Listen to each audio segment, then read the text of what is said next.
तर नमस्कार मंडळी. आज आपण आळंदीमध्ये भेटणार आहोत एका मेहनती तरुण उद्योजकाला. मी त्रिवेद आपले स्वागत करतो इन्फो मराठी चॅनलवर. तर माझं अरुण वावरे.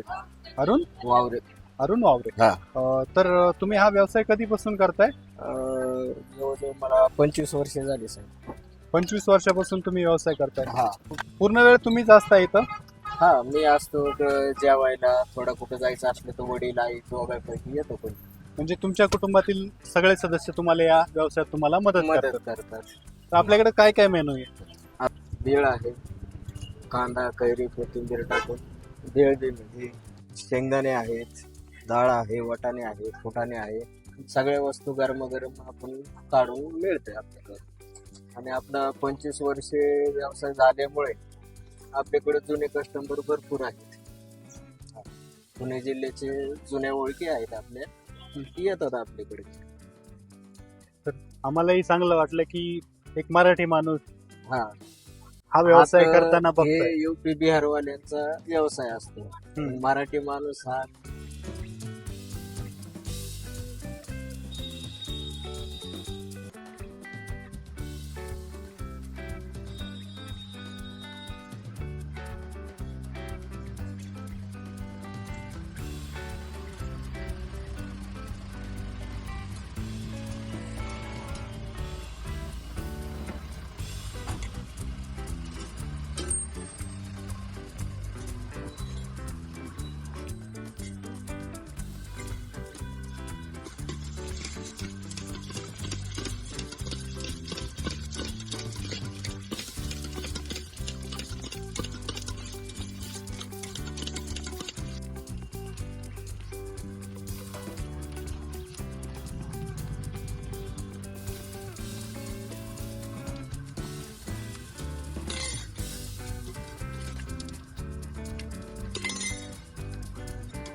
साधारण 11:30-12 जसं घरचं काम उरकल तसं येतात.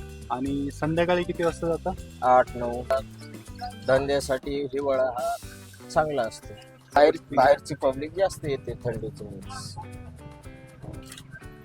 तुम्हाला साधारणतः किती खर्च आला होता? आम्हाला 35 ते 40 हजार रुपये लागले होते. ही 25 वर्षापूर्वी सुरू केलं होतं त्यावेळेस तितका खर्च लागला होता? नाही नाही, त्यावेळेस सगळी स्वस्ताई होती. त्याचे आता टिबल महागाई झाली. आता जर एखाद्या तरुणाला हा व्यवसाय सुरू करायचा असेल तर साधारणतः किती खर्च येईल? 40 ते 45 हजार. 40 ते 45 हजारामध्ये हा व्यवसाय सुरू करता येऊ शकतो. धन्यवाद. आपल्याशी बोलून खूप चांगलं वाटलं. हा. धन्यवाद. भेटूयात पुढच्या व्हिडिओमध्ये. तोपर्यंत खा प्या आणि आनंदात राहा.